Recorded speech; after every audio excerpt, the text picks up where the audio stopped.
Assalamualaikum warahmatullahi wabarakatuh. Perkenalkan saya Rizwan. Dengan NIM 2320203862202024. Program Studi Akuntansi Syariah. Di sini saya akan menjelaskan mengenai masalah-masalah ekonomi makro, pengangguran dan inflasi dalam makroekonomi Islam. Langsung saja. Pengertian pengangguran. Pengangguran atau orang yang menganggur adalah mereka yang tidak mempunyai pekerjaan dan sedang tidak aktif mencari pekerjaan. Kategori orang yang menganggur biasanya adalah mereka yang tidak memiliki pekerjaan pada usia kerja dan masa kerja. Usia kerja biasanya usia yang tidak dalam masa sekolah tetapi di atas usia anak-anak, relatif di atas Juni 18 tahun, yaitu masa pendidikan dari SD tamat SMU. Sedangkan di atas usia 18, namun masih sekolah dapatlah dikategorikan sebagai penganggur, meski untuk hal ini masih banyak yang memperdebatkannya.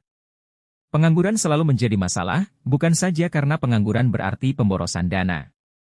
Akan tetapi, juga memberikan dampak sosial yang tidak baik misalkan akan semakin meningkatnya tindakan kriminal dan pelanggaran moral.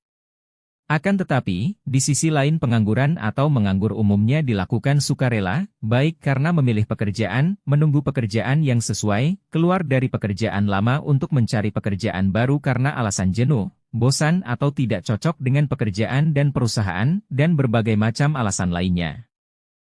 Selanjutnya, jenis-jenis pengangguran.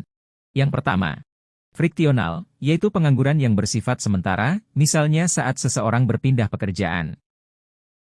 Kedua, struktural yaitu pengangguran yang disebabkan oleh ketidaksesuaian antara keterampilan pasar dengan kebutuhan pekerja. Ketiga, siklikal, yaitu pengangguran akibat penurunan aktivitas ekonomi, misalnya selama resesi. Dan yang terakhir, seasonal yaitu pengangguran yang terjadi di sektor-sektor tertentu yang sifatnya musiman, seperti pertanian. Selanjutnya, pengangguran menurut pandangan Islam. Pengangguran dalam pandangan Islam dipandang sebagai masalah yang serius, baik dari segi ekonomi maupun sosial. Dalam Islam, setiap individu memiliki hak untuk bekerja dan mendapatkan penghidupan yang layak.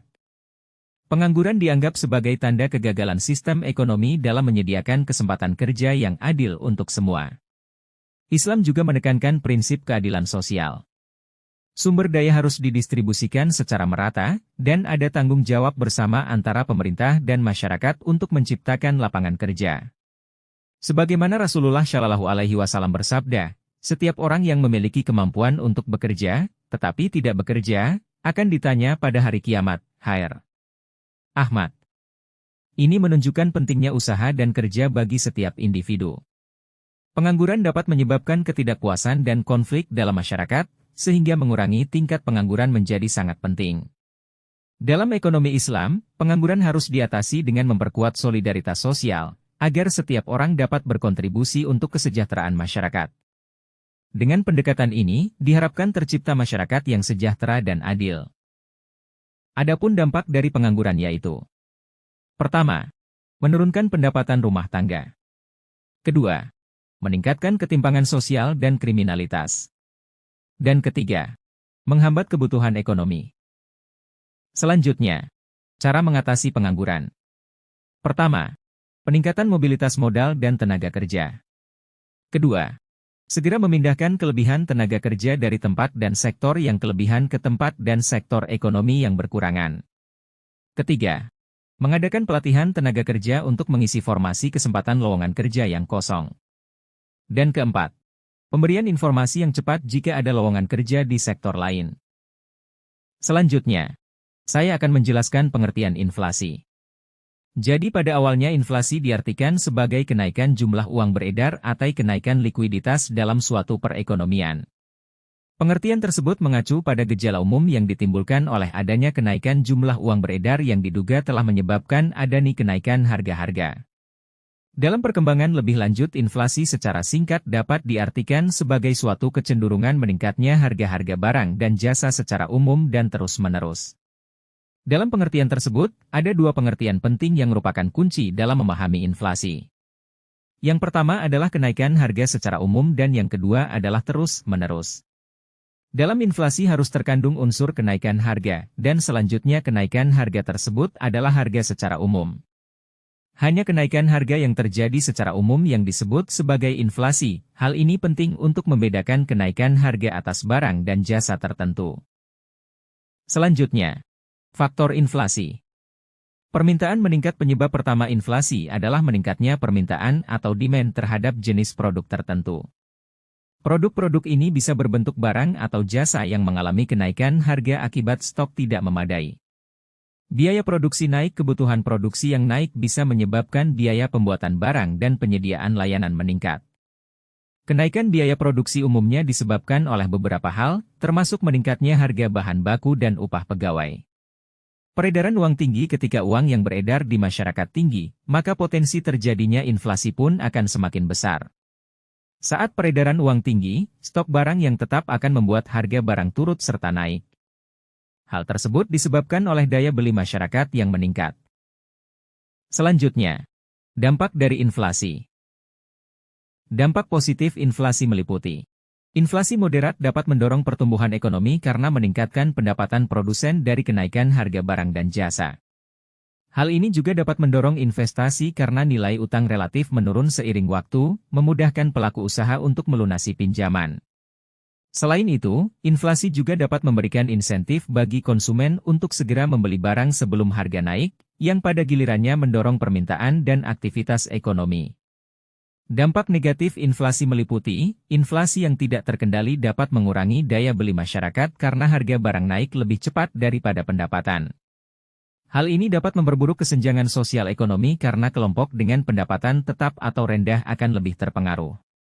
Inflasi juga dapat menciptakan ketidakpastian ekonomi, mengurangi minat investasi jangka panjang, dan menyebabkan kenaikan biaya produksi yang berdampak pada harga akhir produk. Jika inflasi terlalu tinggi, stabilitas ekonomi secara keseluruhan dapat terganggu. Yang terakhir itu, inflasi dalam pandangan Islam. Dalam pandangan Islam, inflasi merupakan fenomena ekonomi yang dapat merugikan masyarakat karena bertentangan dengan prinsip keadilan dan kesejahteraan. Inflasi sering terjadi akibat praktik ekonomi yang tidak sesuai dengan syariah, seperti riba, penimbunan barang, ihtikar, dan manipulasi pasar. Islam memandang bahwa kenaikan harga yang tidak wajar adalah bentuk ketidakadilan yang merugikan golongan lemah, terutama mereka yang berpenghasilan tetap. Islam menawarkan solusi untuk mengatasi inflasi dengan mengedepankan prinsip-prinsip seperti penghapusan riba, pengelolaan sumber daya secara adil, dan pengendalian pasar melalui hisbah. Sistem moneter dalam Islam juga berbasis pada aset nyata untuk mencegah spekulasi dan menjaga stabilitas nilai mata uang. Dengan mendistribusikan kekayaan melalui zakat, infak, dan sedekah, Islam menjaga daya beli masyarakat dan mendorong pemerataan ekonomi antara kepentingan individu dan masyarakat dalam menciptakan stabilitas ekonomi yang berkelanjutan. Sebagai kesimpulan, pengangguran dan inflasi adalah masalah ekonomi makro yang penting dalam makroekonomi Islam. Keduanya berdampak negatif pada stabilitas ekonomi dan kesejahteraan masyarakat. Pengangguran dipandang sebagai kegagalan sistem ekonomi dalam menyediakan lapangan kerja, dan Islam menekankan tanggung jawab pemerintah untuk menciptakan peluang kerja. Sementara itu, inflasi dianggap merugikan daya beli masyarakat dan menciptakan ketidakadilan, terutama bagi kelompok berpenghasilan tetap. Oleh karena itu, dalam makroekonomi Islam, perlu ada kebijakan yang adil dan berkelanjutan untuk mengatasi kedua masalah ini, dengan fokus pada keadilan sosial, peningkatan produktivitas, dan penciptaan lapangan kerja yang layak bagi semua. Sekian dan terima kasih. Wassalamualaikum warahmatullahi wabarakatuh.